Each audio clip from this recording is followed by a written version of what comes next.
좋은 곳에서 책을 볼 때마다 저 안 불러주시나 이렇게 생각했는데 원장님께서 불러주시고 또 최 교수님께서 또 불러주셔서 조금이나마 기여하게 됐습니다. 매우 기쁘게 생각하고요. 오늘 발표하는 내용은 그 내용 중에 행정과 정치라는 장이 있습니다. 그 장에 그 부분을 제가 작성한 부분을 중심으로 말씀을 드리겠습니다.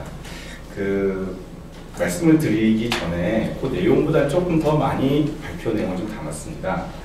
그 아무래도 여러 분야를 다루다 보니까 그 지면에 한계가 있어서 좀 그림도 좀 넣고 좀 풍부하게 설명을 드리고자 하는 부분이 있었는데 그런 부분들을 오늘 발표 때 같이 말씀드리게 돼서 매우 기쁘게 생각합니다. 그리고 사실 이런 행정과 4차 산업혁명 시대 이런 발표를 하다 보면 사실은 때로는 청중분들로부터 무슨 어벤져스 영화쯤이냐, SF 영화쯤이냐 이런 얘기를 들을 때가 종종 있습니다. 너무 그렇지만 어느 날 갑자기 알파고의 그런 이벤트처럼 우리 삶으로 훅 들어올 때가 있죠. 그래서 오늘은 우리 사회가 4차 산업혁명 시대에 진입했냐 이런 얘기를 떠나서 제가 말씀드리는 내용들에 현재 나타나고 있는 단초들, 또 현재 말씀드리겠지만 초지능성, 초연결성이 어떻게 행정에 현재 활용되고 있고 그것이 어떤 방식으로 발전해 나갈 것인가 이런 사례들을 좀 보여드리면서 좀 여기 청중분들의 이해를 돕고 또 말씀을 주시면 제가 좀 더 공부를 해보고자 합니다. 네. 잘 보이시나요? 예.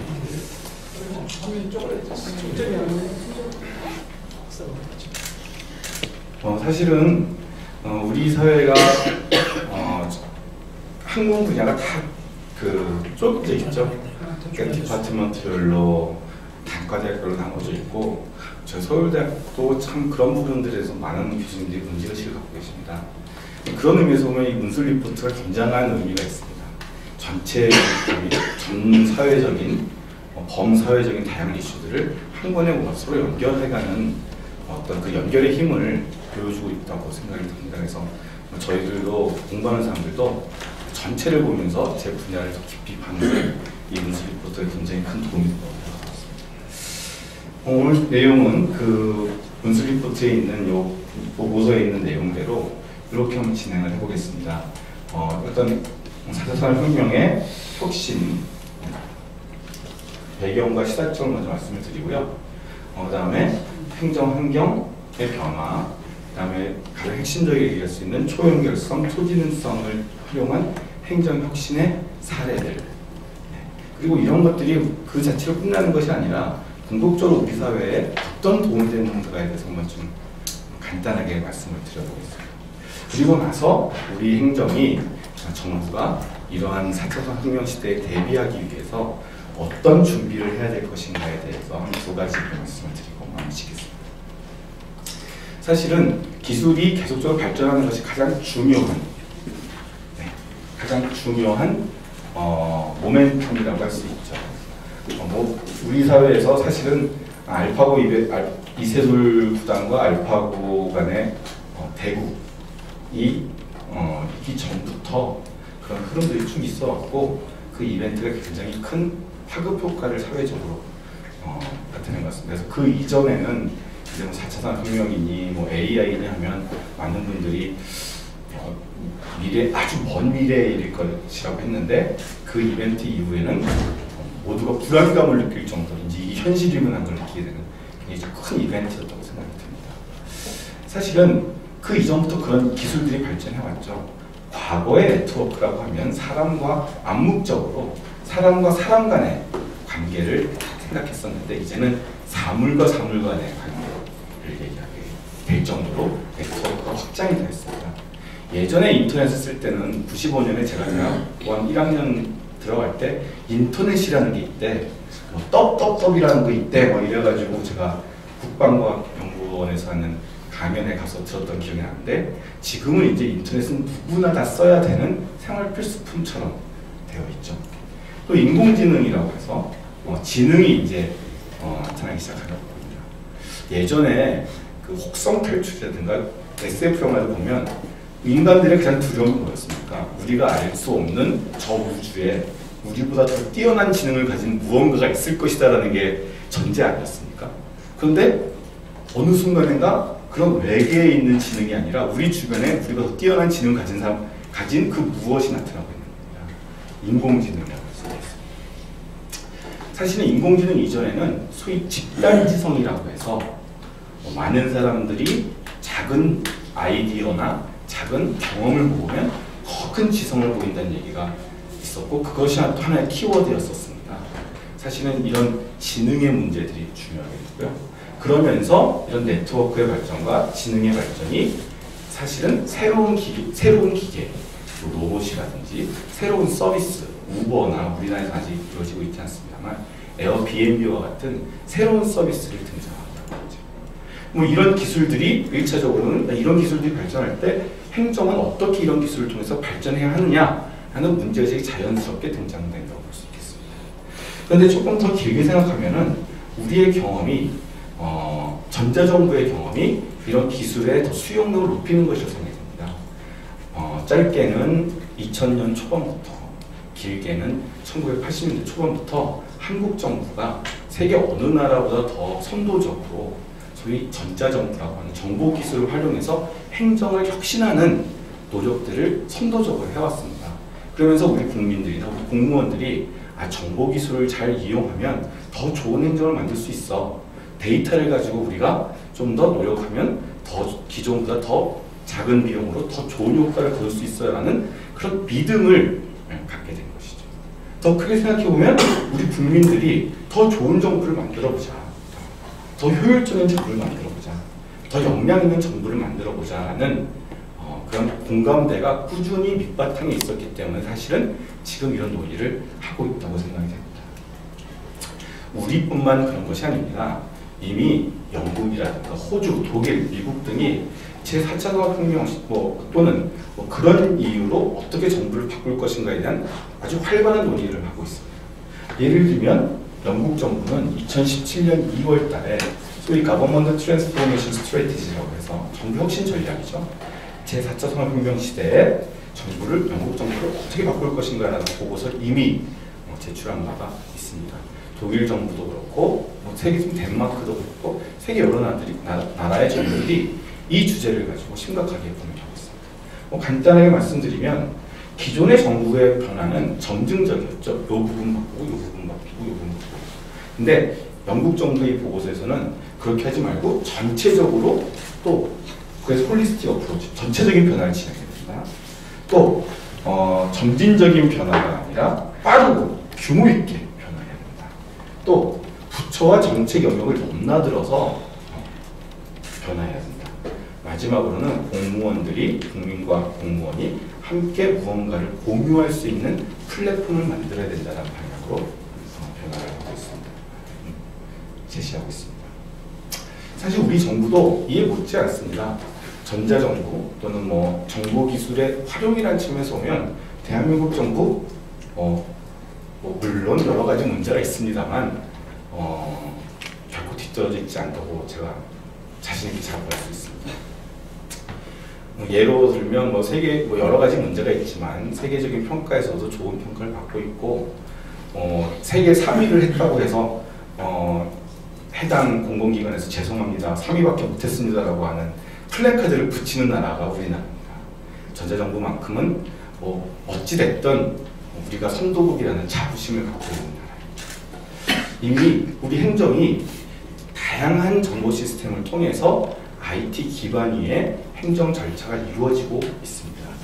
또 주요 공공 데이터의 전자화라든지 DB화를 통해서 그 데이터를 민간에게 개방하고 또 그 개방을 통해서 시민 참여나 더 좋은 공공 서비스를 제공하려는 움직임들이 여러 가지 제약이 있긴 하지만 그동안 꾸준히 진행되어 온 것도 사실이라고 할 수 있겠습니다. 또 혹시 여러 선생님들 중에 연말정산 같은 거 해보신 분이 편리한 연말정산이라는 서비스를 이용하신 적이 있는지 모르겠습니다. 기존에는 국민들이 자신의 데이터를 모아서 정부에게 데이터를 제공하고 그것을 정부로부터 승인받던 시대에서 정부가 가지고 있는 데이터를 국민들에게 제공하고 이것이 맞습니까? 라고 하는 또 다른 방식의 혁신적인 행정 서비스로 변화하기도 합니다. 얼마 전에 저한테 이메일이 왔는데 제가 늦둥이 아빠거든요. 그래가지고 그 이메일이 와서 늦둥이 아빠 이렇게 그 아드님이 이러저러해서 그 예방접종을 맞아야 되는데 어떤 중요한 예방접종이 빠져 있으니까 만약에 예방접종을 맞았는데 등록이 안 돼 있으면 관련 증빙자료를 보내주시고 그렇지 않다면 빨리 맞추세요라고 하는 그 이메일을 제가 저희 구 보건소로부터 받았습니다. 사실은 굉장히 선제적이고 또 아주 프로액티브한 서비스라고 할 수 있죠. 물론 이런 것들이 이제 전반적이진 않고 그런 성과들이 구분적으로 나타나고 있다는 말씀을 드립니다. 또 한편으로는 지금 4차 산업혁명 시대 이전부터도 이런 논의가 있기 전부터도 데이터를 잘 활용하면 더 좋은 서비스를 할 수 있겠구나.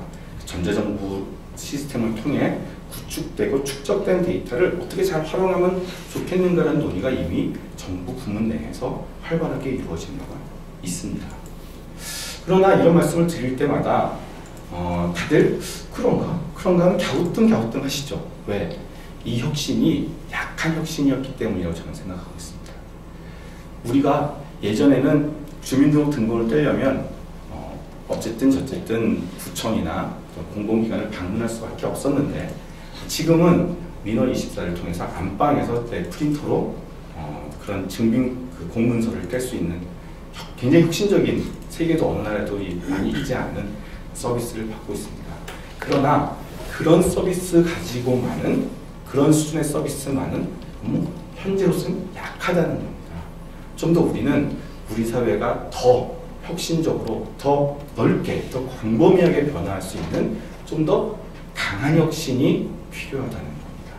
개별 산업 단위에서 전자정부 산업 단위에서는 성과가 있기는 했으나 전반적인 행정의 흐름을 바꾸지는 못하고 또 이런 정보 시스템들이 오히려 부처의 협업을 강조하자고 만들었던 시스템들이 부처의 어떤 기관 이기주의를 강화하는 수단으로 쓰여지기도 한 것이 사실입니다.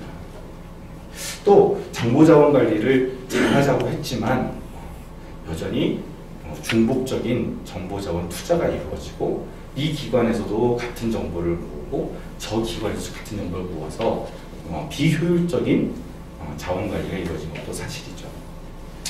사실 이렇게 약한 혁신에서 강한 혁신으로 변화하기 위해서는 정보 시스템이라든지 정보기술의 도입뿐만 아니라 제도, 정보기술 도입하는 조직, 그 다음에 그 조직에서의 관리 시스템, 인사관리라든지 또는 재정관리라든지 또 나아가서는 사람, 인적 자원이 함께 총체적으로 변화해줘야 우리가 기대하는 총체적인 변화로 연결될 수가 있는데 지금까지의 전자정부는 혁신이긴 했을 때 제도라든지 사람이라든지 정부의 전반적인 관리 시스템이라든지 정책 결정 시스템이 같이 변화하지 못함으로써 그 효과가 굉장히 제한적이었다. 그래서 제4차 산업혁명 시대를 얘기할 때도 제4차 산업혁명 시대에 기술을 도입하자의 논의에 더해서 그런 기술들이 우리 정말 지향하고자 하는 좋은 나라, 좋은 정부를 만들기 위해서는 제도, 사람, 조직, 관리 이런 것들이 어떻게 총체적으로 변할 것인가라는 더 큰 청사진이 필요하다고 하겠습니다. 그런 차원에서 한번 논의를 진행해 보는 것이 필요하다고 생각합니다. 네, 그래서 4차 산업혁명 시대의 정부는 우리 한국 사회가 우리 정부가 당면한 중요한 문제들을 지금 대두되고 있는 다양한 기술들을 통해서 어떻게 해결할 것인가, 그런 해결들을 좀 더 창조적으로 기술들을 기존의 행정 자원들과 창조적으로 결합하고 이를 통해서 새로운 방식으로 더 적극적으로 해결하는 정부라고 말씀드릴 수 있겠습니다. 우리 사회에서는 제4차 산업혁명 시대의 정부라는 개념으로 많이 얘기되고 있지만 미국에서는 스마트 가버먼트라는 용어로 논의되기도 하고 아까 영국 정부에서 트랜스포메이션이라는 용어를 쓴 것처럼 유럽에서는 뭐 가버먼트 디지털 트랜스포메이션 이런 용어로 이제 서로 논의를 하고 있더라고요. 그래서 제가 생각하는 제4차 산업혁명 시대의 행정, 정부라 하면 데이터와 정보기술, 새롭게 대두되는 정보기술을 활용한 강한 혁신을 지향하는 정부라고 말씀드리고자 합니다. 네, 뭐 4차 산업혁명 시대는 뭐 이미 뭐 너무 많이 얘기해서 조금 식상하다고 하시는 분이 있을 정도로 이미 우리 사회에서는 너무나 많이 이제 공감대가 형성되고 또 저변이 확대되었다고 생각합니다.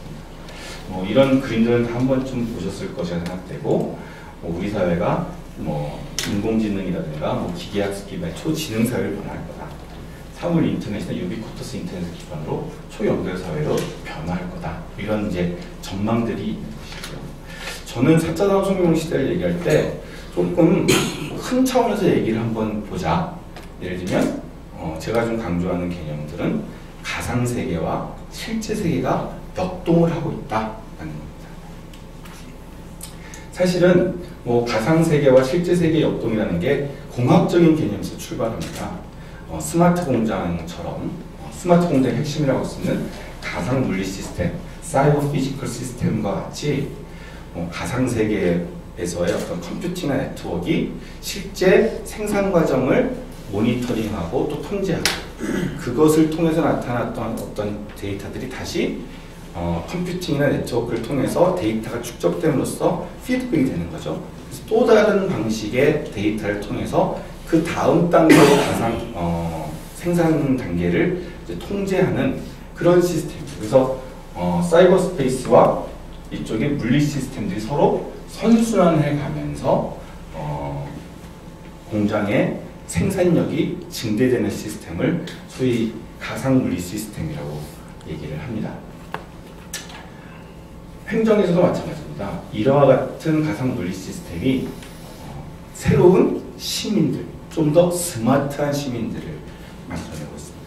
뭐 요 그림에서 보시다시피 이미 2012년에 하버드 비즈니스 리뷰에서는 스마트폰을 전화로 쓰지 말고 당신의 모든 정보를 담아서 당신의 좀 더 생산력을 증진시키는 데 활용하라는 보고서가 논문이 나오고 있습니다. 그래서 여기 내용을 보시면 영어로 썼습니다만 피지컬 셀프, 나의 몸 상태, 띵킹 셀프, 내가 무슨 생각을 하는지, 또 이모셔널 셀프, 내 감정 상태를 스마트폰 앱을 통해서 연결하고 그것을 통해서 자신의 생산력이라든지 또 활동이 이제 구체적인 데이터가 이제 스마트폰에 나오겠죠. 좀 더 적극적으로 또 자신의 이제 개인적인 가치를 향상시키는데 활용하라라는 이제 그런 논문들이 나왔고요. 또 인터넷을 통해서 지식과 정보를 습득하게 됩니다. 이제는 어디를 갈 때, 뭐 어디 여행을 할 때 가장 먼저 하는 게 사실 인터넷 검색이죠. 어디에 맛집이 있는지, 어디를 꼭 봐야 되는지. 그 다음에 스마트 기술을 통해서 스마트워크, 출근을 하지 않아도 더 생산력, 더 효율적이고 생산성 있는 업무를 할 수 있게 되었습니다. 또 인공지능 기반 번역 프로그램들이 있죠. 제가 중국에 학회를 갔는데 중국 학생들이 제가 강연을 이제 하고 나니까 중국어로 얘기하고 자신들의 그 스마트폰에 있는 번역 프로그램을 영어로 번역해가지고 저한테 들려주더라고요. 그래서 제가 또 영어로 얘기를 하고 그걸 중국어로 이렇게 번역을. 근데 지금 말씀드리면 그게 충분히 의사소통이 될까 싶었지만 너무나 의사소통이 생각보다 굉장히 원활해졌습니다. 네. 그래서 오히려 우리가 이런 기술을 통해서 뭐 정부, 이런 사회 이런 것이 아니라 우리 개인들도 더 스마트해졌다라고 말씀드릴 수 있겠습니다. 사회도 마찬가지입니다. 약한 연결을 통해서 새로운 사회 시스템을 만들어요. 이것은 제가 예로 말씀을 드리도록 하겠습니다. 미국 연안에서 고래들이 많이 죽는답니다. 왜 죽느냐? 뭐 남획 때문에 뭐 이렇게 죽는 것이 아니고요. 미국 연안에 있는 화물선들과 고래들이 충돌해서 그야말로 교통사고죠. 그래서 많이 죽습니다. 그래서 미국 연방정부에서 미국 연방정부하고 이제 환경보호단체들이 어떤 앱을 만들었냐면 선원들의 스마트폰에다 앱을 깔아주고 선장이나 선원들한테 고래를 보기만 하면 요 파란 버튼만 한번 눌러달라. 그러면 그 파란 버튼을 누르면 그 버튼을 누르는 위치가 이 지도에 이렇게 쭉 찍히면서 고래들이 어떻게 움직이는지 어느 지역에 나타나는지를 알 수 있게 됩니다. 그리고 이 정보를 다시 다른 선원들이나 선장들에게 보내주는 거죠. 그렇게 함으로써 좀 더 주의해서 그 지역을 항해하는 화물선들을 좀 주의해서 운항을 해달라. 뭐 이런 앱들이 만들어졌습니다. 즉 사실은 보이게 보이지 않게 선생님들이나 또 여기 있지 않은 사람들이 서로 연결되어 있는 것이죠. 물론 그 연결이라는 것이 굉장히 약한 연결입니다. 언제든지 끊을 수 있고 받고 싶지 않으면 받지 않아도 되는 연결이지만 사실 그런 연결들이 잠재적으로 이루어져 있기 때문에 어떤 특정한 순간에서는 폭발적인 현상들이 나타나게 되죠. 네, 더 다른 사례들이 많이 있습니다만, 더 재미있는 사례도 많이 있습니다만 시간 관계상 빨리 넘어가도록 하겠습니다. 그래서 이런 현상들이 행정에도 적극적으로 도입되고 있고 또 도입되어야 한다는 게 제 생각입니다. 아까 말씀드린 첫 번째 약한 연결이라고 말씀드렸죠. 더 연결이 확대됨으로써 나타나는 이런 초연결성을 활용한 행정혁신, 다양한 사람들이 더 많이 스마트 정보기술을 통해서 연결되어 있기 때문에 그런 연결의 힘을 활용한 혁신으로 그 힘을 통해서 행정을 좀 더 좋은 행정을 만들어보자 라는 주장을 하겠습니다. 사례를 말씀드리도록 하겠습니다. 지금 서울시에서 이제 적극적으로 하고 있는 행정이 이제 여러 가지 방법 중에 트위터를 통해서 좀 더 민원 서비스를 좀 더 빠르고 정확하게 진행해보자는 것입니다. 이거는 서울시에 있는 어떤 관련 보고서에서 이제 예전에 만약에 이게 이제 대충 상황은 이렇습니다. 어떤 시민이 이른 아침부터 주변에서 이제 공사를 하니까 불편함을 느꼈던 거죠. 그래서 토요일이고 일요일인데 공사를 해서 이렇게 불편을 준다라는 이제 민원을 제기하는 겁니다.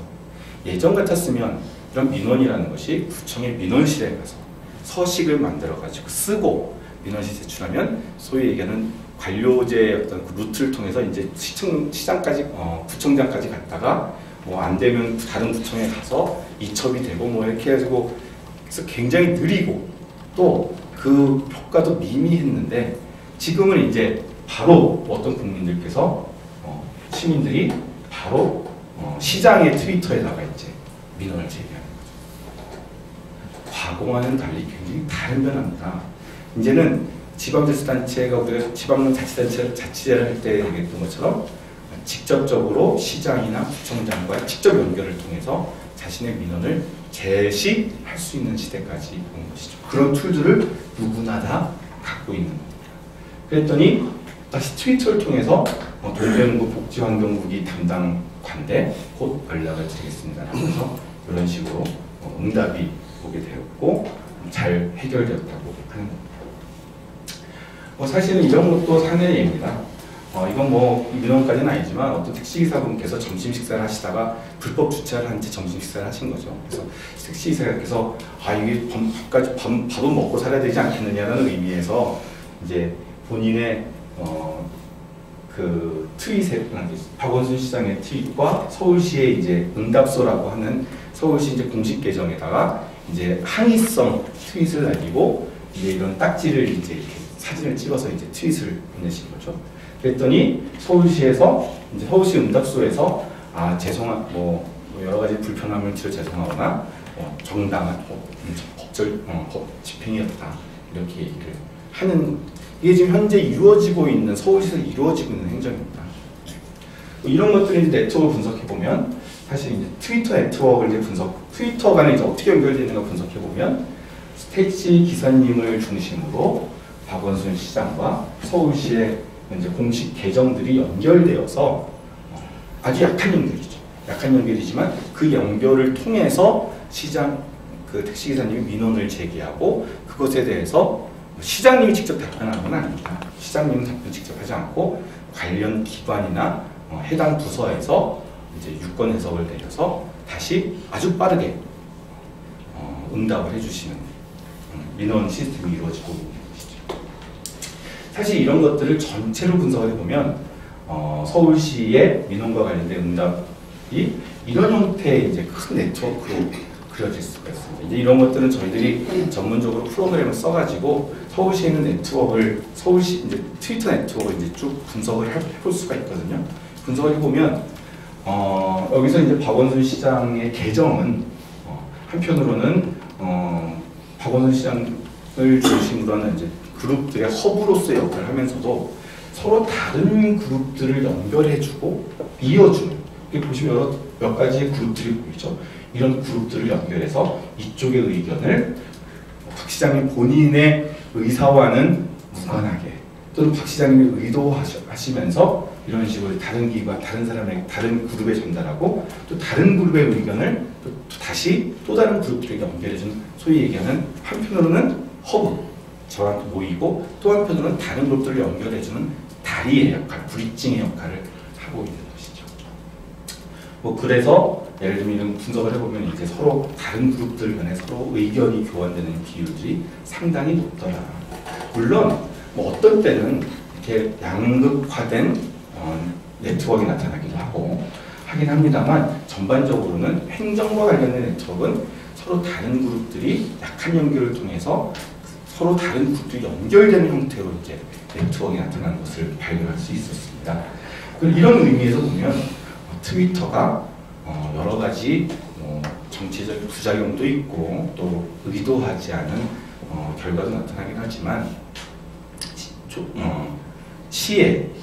시청이 좀 더 시에 있는 관료제가 좀 더 국민들에게 빠르고 정확하고 좋은 서비스를 하는 하나의 좋은 도구로 활용될 수 있지 않은가 하는 것이 이제 저희들의 제 주장입니다. 사실 정부 내부도 마찬가지입니다. 사실은 지금은 이렇게 칸막이가 돼서 복지부, 산업부, 고용부처럼 되어 있지만 우리가 원하는 정부는 아마 이런 형태일 것입니다. 부처에 상관없이 부처 내부의 공무원들이 서로 협력하고 복지부 공무원이긴 하지만 내가 복지부 공무원이지만 고용과 관련된 정보를 고용부 공무원보다 더 잘 활용해서 복지와 고용이 연계된 더 좋은 서비스를 국민에게 제공하는 것이 공무원의 기본적인 의무이자 정부의 역할 아니겠습니까? 근데 지금은 과거의 관료제는 이렇게 분업과 전문화의 원리에 따라서 이렇게 나타났지만 사실은 이제 4차 산업혁명 시대는 정부 내부도 서로 공무원들 간의 부처에 상관없이 서로 연결하는, 서로 연결되고 협력할 수 있는 기반들이 만들어졌다고 생각합니다. 이건 오래된 얘기입니다. 사실은 지금 그래서 이런 형식의 칸막이 시스템에서 좀 더 부처를 관통하는, 그리고 이런 부처를 관통하는 데 있어서 전 부처를 통할하는 어떤 클라우드라고 얘기를 많이 합니다. 클라우드 시스템을 통해서 A 부처에 있는 공무원도 C 부처에 있는 정보를 쉽게 활용할 수 있고 A, B, C 부처에 있는 공무원들이 서로 모여서 쉽게 일을 할 수 있는 기술적인 기반들을 마련해보는 방식으로 변화해야 된다.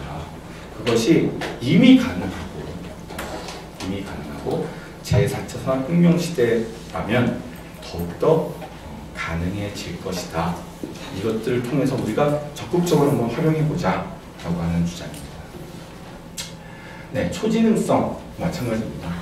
이미 호주 국세청은 국세청에 있는 데이터에다가 AI를, 인공지능을 도입해서 호주 국세청에 있는 데이터들을 계속 분석하게 하고 있다고 합니다. 그러니까 사실은 국세청에서 하고 있는 업무들은 국세를 받았지만 어떤 사람이 미납했는지, 어떤 사람이 체납했는지 이걸 일일이 다 분석하기가 쉽지 않지 않겠습니까? 그러니까 AI를 통해서 이런 케이스들은 조금 미납 또는 체납 또는 어떤 조세와 관련된 약간의 좀 부정 뭐 이런 것들의 어떤 징후가 보인다는 것을 쉽게 파악할 수 있는 거죠. 그래서 호주 국세청에서는 뭐 이런 원래 평균 8개월 정도 걸리던 그리고 진행이 되더라도 90%는 진행 불가하거나 이랬던 케이스들이 쉽게 비교적 적은 비용으로 해결할 수 있었다고 합니다. 그래서 보다 빠르고 정확한 데이터 분석을 할 수 있고 또 한 납세자가 어떤 세금을 얼만큼 내는지를 360도 비율을 본다는 것은 이제 뭐 예를 들면 소득세도 내고 법인세도 내고 자동차세도 내고 여러 세금을 내지 않겠습니까? 그런 것들과 자신 또 다른 데이터들을 연결해서 예를 들면 갖고 있는 자산에 비해서 소득세나 관련된 자산과 관련된 세금을 적게 내는 것 같다라고 이제 AI가 디텍팅 파악해 주는 거죠. 그럼 이제 좀 더 심층적으로 분석할 수 있게 해줄 수 있고 그렇게 함으로써 행정의 효율성을 좀 더 제고할 수 있다라는 것을 제고할 수 있었다고 합니다. 호주에서는 이미 이런 방식들이 활용되고 있다고 합니다. 사실 우리 정부에서도 이런 움직임들이 이미 있습니다. 예를 들면 건강보험 심사평가원 같은 데서 건강보험과 관련된 빅데이터를 통해서 국민 질병들이 소득이라든가 지역과 관련해서 어떤 패턴들이 나타나는지 이미 분석을 하고 있고 그런 분석을 또 정책에 반영하려는 노력들이 있습니다. 그래서 그런 것들을 통해서 좀 더 초지능성을 활용한 초지능성을 활용한 행정혁신이 이루어지고 있다고 말씀드리겠습니다. 그렇다면 무엇을 위한 행정혁신인가? 이런 행정혁신을 통해서 많은 다양한 가치들을 뭐 예를 들면 효율성이라든지 민주성이라든지 공평성이라든지 뭐 이런 것들을 정부가 지향해야 할 가치들을 더 많이 충족시키고 달성할 수 있겠죠. 근데 제가 좀 더 강조하고자 하는 것은 민주성과 효율성의 결합입니다. 지금까지 행정의 가장 큰 숙제라고 하면 제가 이해하기로는 효율성을 달성한다면 민주성이 조금 덜 달성되고 그렇죠. 왜냐하면 전문가들이 모여서 결정하는 것이 국민들의 의견과 때로는 배치될 수 있지 않겠습니까? 또 국민들의 의견을 모으다 보면 시간이 많이 걸리고 그런 시간이 많이 걸리다 보면 때를 놓쳐서 실기를 해서 행정이 좀 더 적극적인 대응, 적실한 대응, 효과적인 대응을 못할 수도 있습니다. 그래서 우리 행정학에서는 과거로부터 민주성과 효율성 간의 상충관계에 대해서 늘 고민해 왔습니다. 그런데 이제 이런 초지능성이나 이런 행정혁신을 통해서 한편으로는 효율성을 달성하면서도 또 한편으로는 그것이 더 좋은 민주성으로 연결되고 또 민주성에 기반한 연결성을 활용한 민주성을 확보하고자 하는 행정혁신이 더 큰 효율성을 연결되는 것이죠. 과거에는 높은 참여 비용으로 인해서 적극적인 참여가 어려웠다면 지금은 여러 가지 제약 조건이 있긴 하나 초연결성을 활용한 정보 기술로 더 많은 분들이 행정 프로세스의 정책 결정에 참여할 수 있는 기술적 기반이 갖춰져 있고 그런 것들을 좀 더 잘 활용한다면 더 많은 참여를 더 적은 비용으로 해볼 수 있겠다. 더 많은 참여를 한다면 더 많은 데이터가 모이고 더 좋은 아이디어가 모이겠죠. 그렇게 함으로써 더 효율적이고 더 효과적인 행정, 그래서 더 큰 차원의 효율성을 달성할 수 있겠다라는 것입니다. 그래서 우리가 지금 고민하고 있는 효율적이면서도 효율적이지만 덜 민주적이지만 덜 효율적인 행정이 아니라 더 효율적이면서도 더 민주적이고 더 민주적이면서도 더 효율적인 행정을 달성할 수 있는 계기를 이번 제4차 혁명 시대의 행정혁신을 통해서 추구해볼 가치가 있다라고 생각합니다. 네, 무엇을 해야 될 것이냐? 좋은 거버넌스가 필요합니다. 사실은 지금은 이렇게 멋진 말씀들을 드리긴 했지만 제4차 선생님들께서 걱정하시는 바와 같이 제4차 산업혁명이라는 것이 많은 위험성과 또 많은 우려를 갖고 있는 것도 사실이죠. 네, 뭐 프라이버시 문제, 개인정보 보호 문제, 사실은 굉장한 우려를 갖고 있는 사실입니다. 아까 트위터를 통해서 연결하긴 했지만 사실은 트위터를 통해서 연결하는 것이 그 뭐 특정 정치인의 지지자들은 트위터를 통해서 연결하지만 지지자가 아니거나 지지하지 않거나 또는 트위터를 사용하지 않는 분들은 트위터 연결이 안 되니까 체계적으로 연결이 그런 서비스를 못 받을 수도 있지 않겠습니까? 그런 문제점들이 역시 우리가 고려를 해야 되겠습니다. 그럼 그런 고려들을 하기 위해서는 좀 더 이런 제4차 산업혁명 시대라든가 또는 이런 정보기술을 도입하는 거버넌스 체계, 의사결정을 하고 집행하는 데 있어서 좀 더 좋은, 좀 더 민주적인 거버넌스 체계, 좀 더 제도적인 역량이 있는 거버넌스 체계를 만드는 것이 필요하다. 그리고 거기에 좀 더 역량 있는 공무원들과 시민들이 참여해서 견제와 균형을 통해서 또 협력을 통해서 좀 더 건강한 거버넌스 체계를 만드는 것이 필요하다는 게 제 생각입니다. 그러기 위해서는 좀 더 책임 있고 반응적인 리더십이 중요하죠. 이것은 이런 내용들은 이미 2016년에 월드 이코노미 포럼에서 제4차 산업혁명이라는 것이 다가온다라는 문제 제기를 했다면 2017년에는 그래서 리더십이 중요하다라는 또 다른 이슈로 2017년 월드 이코노미 포럼이 진행됐었습니다. 거기에서는 이제 뭐 예를 들면 전체 시스템이라든지 기술이 긍정적인 잠재력이 발현될 수 있는 방향으로 제도라든지 사람들을 재구성해야 된다든지 시민들의 권한을 부여해야 된다든지 다양한 이해관계자들과 협력해야 된다든지 기술이 가지는 긍정적 가치에 집중하면서 그 긍정적 가치가 좀 더 부각되고 실현될 수 있도록 해야 된다든지 이런 이제 리더십에 대한 내용들이 있었고요. 또 그 외에도 네트워크 역량이나 다양한 역량들이 거버넌스 체계에 필요하다고 말씀드릴 수 있겠습니다. 두 번째는 정부의 어떤 데이터나 정보 자원 관리 체계가 정비돼야 되겠습니다. 사실은 우리 정부가 많은 데이터를 갖고 있고 많은 노력을 하고 있지만 그걸 범정부적으로 활용하는 것에는 여러 가지 좀 미진한 점이 있습니다. 예를 들면 지난 작년에 재작년에 어떤 광역자치단체에서 차상위 계층은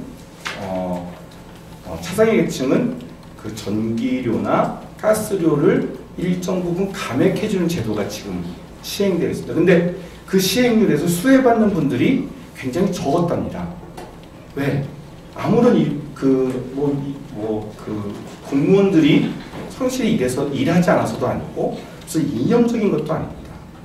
차상위 계층이 누구인가에 대한 정보는 자치단체가 갖고 있고 각 가구의 전기료와 관련된 데이터는 한국전력이 갖고 있었던 거예요. 사실은 이 두 데이터를 결합하기만 하면 이 사람이 이 가구가 차상위 계층으로서 전기료를 감면받을 수 있는 자격이 있음에도 불구하고 감면받지 못했구나라고 쉽게 할 수 있는데 이 데이터는, 그러니까 그 자격에 관련된 데이터는 자치단체가 갖고 있고 전기료와 관련된 데이터는 관련 공기업들이 갖고 있어서 이걸 결합하기 어려웠습니다. 또 결합하려면 여러 가지 절차가 필요했습니다. 왜냐하면 이게 개인정보와 관련된 것이기 때문에 개인정보와 관련된 각종 조치들이 선행되었어야만 하는 것이죠.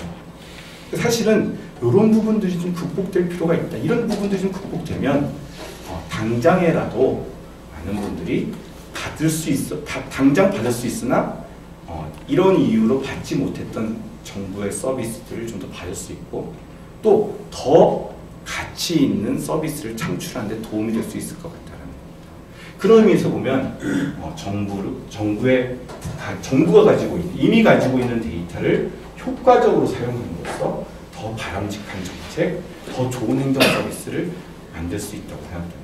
영국 정부 역시 이 부분에 주목하면서 영국 정부가 주는 데이터를 잘 활용하기 위해서 어떻게 데이터 관리 체계를 만들 것인지 또 공무원들이 어떻게 데이터를 잘 활용할 수 있도록 역량을 높일 것인지에 대해서 자신들이 얘기하고 있는 정부 혁신 전략에서 여러 가지 대안들을 제시하고 있습니다. 그런 의미에서 보면 좀 부처 간에 장벽을 좀 낮게 해서 데이터부터 좀 통합하고 데이터를 범전문적으로 관리할 수 있는 체계들을 먼저 잘 만들어가는 작업, 그리고 그런 것들을 좀 공무원들이 서로 활용함으로써 엄청난 결과를 한 방에 받는 것이 아니라 작은, 소위 얘기하는 영어로 얘기하는 스몰 윈이죠. 작은 성과들을 만들어 나감으로써 이런 정보 공유와 협력적인 거버넌스들이 작은 결과들을 만들어내고 그것들이 점점 모여서 좀 더 좋은 정부, 협력적인 정부, 그리고 공유할 수 있는 공유 정부의 방향으로 나갈 수 있는 단계들을 차근차근 밟아나가는 것이 필요하다고 하겠습니다. 그런 의미에서 데이터 분석 역량의 강화라든지 데이터가 상호 연결될 수 있는 개방적인 환경을 조성하는 작업들이 당장 이루어질 필요가 있고, 또 우리 정부에서도 이런 관점에서 진행을 하고 있으나 여러 가지 이제 제도적인 제약들이 있다고 하겠습니다. 그런 부분들이 조금 더 적극적으로 이루어질 수 있도록 선제적이고 적극적인 조치가 필요하다고 하겠습니다. 네, 감사합니다.